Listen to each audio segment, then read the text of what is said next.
You take care and भाई लंबी है जिंदगी, मिलेंगे फिर से। Take care, bye. Hello everyone, welcome to my channel Anuj Indori blog. आशा करता हूँ कि आप सभी लोग अच्छे होंगे।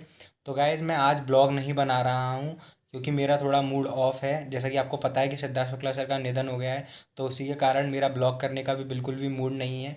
तो मैं उन्हीं के लिए मैंने ये वीडियो बनाया है, तो आप लोग ज़रूर देखें। तो जैसे कि कुछ दिन पहले सिद्धार्थ शुक्ला सर का निधन हो गया, तो मुझे उस बात पर अभी भी विश्वास नहीं हो रहा है। हुआ ये था कि मैं अपने ऑफिस में था, तो मेरे फ्रेंड है निमेश, तो वो न्यूज़ देख रहा था। तो उसने मुझे वहाँ फ़ोटो खींच के व्हाट्सएप पे सेंड किया। तो मैंने नॉर्मल व्हाट्सएप चेक किया उसका मैसेज, तो उसमें दिया था कि अभिनेता सिद्धार्थ शुक्ला अब इस दुनिया में नहीं रहे, उनका निधन हो गया है। तो मुझे उस बात पे विश्वास नहीं हुआ, क्योंकि आजकल इतने फेक रूमर्स उठते हैं, हेटर्स हैं, तो कुछ ना कहीं एडिट करके वो लोग डाल देते हैं। और विश्वास आप लोगों को भी नहीं हुआ होगा, क्योंकि वो इतने फिट थे।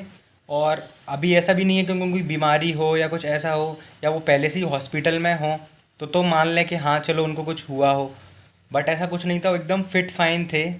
और उनकी तो मैंने उस चीज़ पर विश्वास, तो मेरे फ़ोन में दैनिक भास्कर का ऐप है, तो उसका नोटिफिकेशन आया कि बिग बॉस 13 के विजेता सिद्धार्थ शुक्ला का निधन हो गया। तो मैं एकदम शॉक्ड हो गया, कहीं ये बात सही तो नहीं है। तो फिर मैंने जल्दी से इंस्टाग्राम भी खोला, तो वहाँ पे मेरे फ्रेंड वगैरह और जितने भी बड़े पेज हैं वो लोग भी स्टोरी डालना चालू कर दी कि सिद्धार्थ शुक्ला अब इस दुनिया में नहीं रहे। और फिर मेरे ऑफिस में भी बात होने लगी कि सिद्धार्थ शुक्ला की डेथ हो गई है। तो फिर मैंने दैनिक भास्कर का ऐप खोला और देखा कि ये सब एकदम से कैसे हो गया, क्योंकि वो तो एकदम फिट फाइन थे, एकदम से सब कुछ क्या हो गया। तो फिर वहाँ पे मैंने पढ़ा, तो हुआ ये था कि एकदम से उनकी रात में सीने में दर्द हुआ। तो उन्होंने अपनी माँ को बुलाया, तो उनकी माँ ने उन्हें पानी दिया और आइसक्रीम भी खिलाई ठंडा, जिससे सीने में दर्द ना हो, जलन ना मचे। तो वो खा के सो गए। वो क्या है, डेली सुबह 10 से या 11 बजे जिम जाते थे, तो वो डेली अलार्म लगाते थे। तो उनकी माँ उनके रूम में गई और उन्हें जगाया, बट सर का कोई एक्शन नहीं आया और वो जगे नहीं। तो उनकी माँ घबरा गई। तो बगल वाली ही बिल्डिंग में उनकी बेटी और दामाद रहते हैं, उनको बुलाया। तो वो लोग उन्हें हॉस्पिटल लेके गए, पर वहाँ पर डॉक्टर ने पुष्टि कर दी कि ये अब नहीं रहे। तो आप में से बहुत लोग ये सोच रहे होंगे कि मैं ये सब चीज़ें क्यों एक्सप्लेन करके बता रहा हूँ या ब्रीफली बता रहा हूँ। तो गाइज, ऐसा कुछ नहीं है, क्योंकि मैं जब उनकी डेथ हुई थी, तो मैंने स्टोरीज़ वगैरह लगाई थी उनके लिए, और उनकी फ़ोटो अपने हर अकाउंट पे डीपी भी लगाई है। तो बहुत से लोग बोल रहे थे कि तुझे क्यों इतना दुखी हो रहा है, क्या वो तेरा कोई गुरु था या तेरा कोई रिश्तेदार है तो तू इतना दुखी हो रहा है। तो गाइस, ऐसा नहीं है कि अगर आपका कोई रिश्तेदार या कोई फ्रेंड ख़त्म हो रहा है तभी आप ये सब चीज़ें करो। आप किसी ना किसी को तो आइडियल मानते हो या किसी से कुछ ना कुछ सीखा हो, तो आप उनके लिए भी कुछ ना कुछ कर सकते हो। सिद्धार्थ शुक्ला सर को मैं बिग बॉस से जानता हूँ। एक्चुअली वैसे तो उन्होंने बालिका बधू और खतरों के खिलाड़ी कई शो किए हैं, बट मैं उनको बिग बॉस से ही जानता हूँ। वैसे तो मुझे बिग बॉस बिल्कुल भी पसंद नहीं था, क्योंकि जब भी मैं बिग बॉस देखता था, तो कोई भी अगर मेरा फ्रेंड देखता था या मैं कहीं भी जाता था और वो लोग बिग बॉस देखते थे, मैं उनसे यही बोलता था कि तुम क्या ये फालतू का शो देखते हो, इसमें तो लड़ाई झगड़े ही होते रहते हैं। बट जब मैंने उनका एक दिन मैंने उनका एपिसोड देखा, तो उनके जो खेलने का तरीका था, अपनी बात कहने का, मतलब वो कहीं भी डरते नहीं थे, जो भी कहना है बेझिझक कहते थे। दोस्ती अपनी तरफ, पर उनका जो गेम खेलने का तरीका था वो एक तरफ था। और उनका जब वो आए थे, तो उनका एक ही लक्ष्य था, ट्रॉफी। उन्होंने ठान ली थी कि मुझे ट्रॉफी जीतनी ही है, और उन्होंने वो करके ही दिखा दिया। तो आपने एक वीडियो देखी होगी जिसमें शहनाज मैम कार से आई हैं सिद्धार्थ सर के अंतिम संस्कार में, और उनकी हालत बहुत ज़्यादा ही बुरी है। पर जो मीडिया है, वो उनको कोई फ़र्क नहीं पड़ रहा है, और वो उनके चेहरे पे कैमरा लगा रहे हैं और एकदम आके उनसे सवाल पूछ रहे हैं। मुझे ये समझ में नहीं आता कि ये मीडिया वालों को हो क्या गया है। कोई इंसान ख़त्म हो गया है और आप लोग अपनी मीडिया के लिए उस लोग उनके पास जा रहे हो, गाड़ी नहीं निकलने दे रहे हो, ट्रैफिक जाम कर रहे हो, और आप कैमरा लगा रहे हो उनके मुंह पे, और मतलब समझ में ही नहीं आता। आप में से बहुत लोगों ने नहीं देखा होगा, तो मैं आपको वीडियो दिखाता हूँ, आप लोग वीडियो देखो। बहुत ही ज्यादा सदमे में थे आप भी। बेहद साइड साइड साइड साइड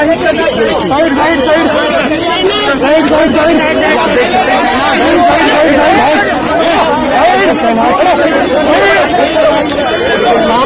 तो आप मुझे बताइए, क्या ये सब चीज़ें ठीक हैं?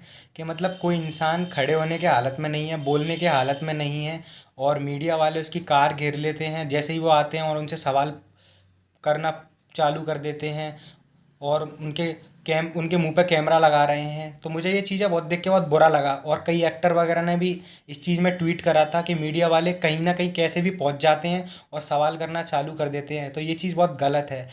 आप मीडिया वाले का काम है लोगों तक खबर पहुंचाना, ये नहीं कि अगर कोई ख़त्म हो गया तो आप उससे सवाल करना चले आते हैं और आप उनके घर में बिना पूछे परमिशन से घुस रहे हो। तो ये बहुत गलत चीज़ है। तो मेरा आप मीडिया वालों से हाथ जोड़ के विनती है कि अगर कोई इंसान उस हालत में नहीं है तो आप कोई फुटेज ना लें और ऐसे आप किसी की गाड़ी को ना घेरें। तो आप अपना काम करें। मैं ऐसा नहीं है कि मैं किसी मीडिया के बारे में गलत बोल रहा हूँ। आप मीडिया वालों का भी काम सही रहता है, आप लोग हम तक खबर पहुँचाते हो। पर ये नहीं है कि आप कोई ख़त्म हो गया और आप उसके घर में घुस जा रहे हो और आप उससे सवाल जवाब कर रहे हो। ऐसा ही सुशांत सर के केस में हुआ था। आप मीडिया वालों ने कुछ ना कुछ करके खबर उल्टी सीधी रूमर्स फैला रहे थे। आप उनके घर में जा के उनके माँ बाप उनकी बहन से सवाल कर रहे। तो ये चीज़ बहुत गलत है। आप तो इस घटना से एक चीज़ निकल के आती है जो मैं आपको बताता हूँ कि लाइफ में ज़रूरी नहीं है कि आप फिट हो, आप जिम जाते हो, आपको कोई बीमारी भी नहीं है और आप क्या कहते हैं आपकी उम्र भी कम है तो आप कितना भी जी सकते हो। समय का कुछ भरोसा नहीं कि कब ऊपर वाले का बुलावा आ जाए, क्योंकि जो इस दुनिया में आया है उसको जाना भी एक ना एक दिन है। तो किस बात का घमंड करना फिर। आज हैं तो आप लोगों की कदर करो, उसको मानो। मैंने देखा है कि इंसान की कदर उसके जाने के बाद पता चलता है। तो आप सभी से विनती है कि आप अपने दोस्तों से, अपने माँ बाप से, अपने रिश्तेदारों से प्यार करो, उनकी कदर करो, उनकी बातें मानो। क्योंकि जब इंसान चला जाएगा उसके बाद पछतावा करने से कुछ नहीं होगा। फिर आप बाद में पछताओ कि इंसान चला गया, फिर आप उसकी कदर करो। तो आप सभी से मेरी विनती है कि हमेशा खुश रहो, अपने माँ बाप को खुश रखो, अपने रिश्तेदारों को खुश रखो, अपने दोस्तों से अच्छा बोलो। क्योंकि लड़ाई झगड़े से या किसी के साथ नफरत करने से कुछ नहीं होता है। तो आप सभी लोग खुश रहो। तो अभी एक खबर और आई थी सुनने में कि ये वाली पोस्ट है मैं जो आपको बता रहा हूँ। तो एक लड़की है जो कि सिरनाज उन दोनों की बहुत बड़ी फ़ैन है। तो जब उसने वो खबर सुनी थी तो वो एकदम से कोमा में चली गई। तो उसकी हालत बहुत ख़राब है।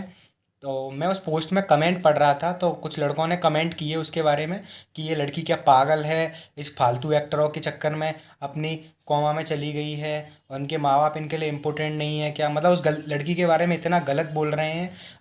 आप लोग ये नहीं सोच रहे कि वो लड़की अभी हॉस्पिटल में एडमिट है, उसकी हालत इतनी बुरी है। आप उसके लिए प्रे करने की जगह आप उसके बारे में इतना गलत बोल रहे हैं। आप हमें पता है कि माँ बाप की जगह सभी के लिए एक अलग रहती है, बट कुछ लोग होते हैं उनकी जगह भी हमारे दिल में रहती है। माँ बाप को आप इन चीज़ों से कंपेयर ना करें कि माँ बाप बिल्कुल भी हक नहीं है कि आप किसी के बारे में इतना गलत बोल सकते हैं। हर किसी का कोई ना कोई एक फेवरेट होता है। उस लड़की की कोई गलती नहीं है। जब उसने वो इन लोगों को इतना लाइक करती होगी, उनको इतना मानती होगी, तभी वो लड़की कोमा में चली गई होगी। ऐसा वो अपने जानबूझ के कोई कोमा में नहीं गई है। तो आपसे हाथ जोड़ के विनती है कि आप उसके लिए प्रे करें, ना कि उसके बारे में इतना गलत गलत बोलें।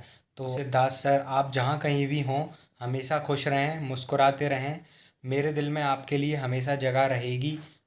तो गाइज़, अगर आपको ये वीडियो सही लगी हो तो ज़रूर लाइक करना और कमेंट करके बताना क्या मैंने कुछ बातें जो कही हैं वो सही हैं क्या। अगर मेरे मुंह से कुछ गलत निकल गया हो तो छोटा भाई समझ के माफ़ कर देना और ज़्यादा से ज़्यादा इस वीडियो को शेयर करना। मैं आपको जल्दी ही ब्लॉग के साथ मिलता हूँ। तो तब तक के लिए अपना ख्याल रखना, अपने परिवार का ख्याल रखना और हमेशा सभी से प्यार बनाए रखना। और तो मैं आपको जल्दी ही नए ब्लॉग के साथ मिलता हूँ। तब तक के लिए अपना ख्याल रखें। बाय, टेक केयर, शबा खैर।